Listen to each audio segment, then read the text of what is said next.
In addition to Putin's artificially created gas prices hitting Europe, Europe also faces an escalating refugee crisis as Russia and its increasingly dependent proxy state, Belarus, have recruited thousands of desperate refugees from Syria and elsewhere in the Middle East to Belarus with the promise that they can enter the EU that way.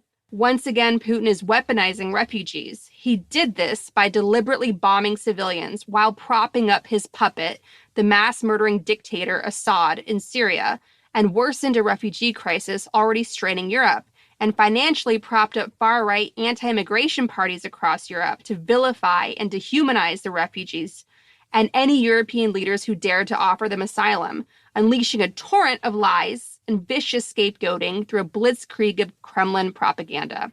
So basically, the Kremlin is still at it. Putin is using the same old weapons against the West, holding a gun to Ukraine's head, weaponizing gas, weaponizing refugees, and yet the West looks the other way as Russian oligarchs, as you said, throw their money around in Western capitals. And as I mentioned, allow European companies to rake in blood money, building Nord Stream 2. And Putin continues not only to weaponize all those things, but also space. The Russians recently shot down a Soviet-era satellite, producing a massive amount of space debris that's dangerous to other satellites in space and to people and buildings here on Earth, not to mention several astronauts who had to take emergency shelter on a craft docked to the International Space Station.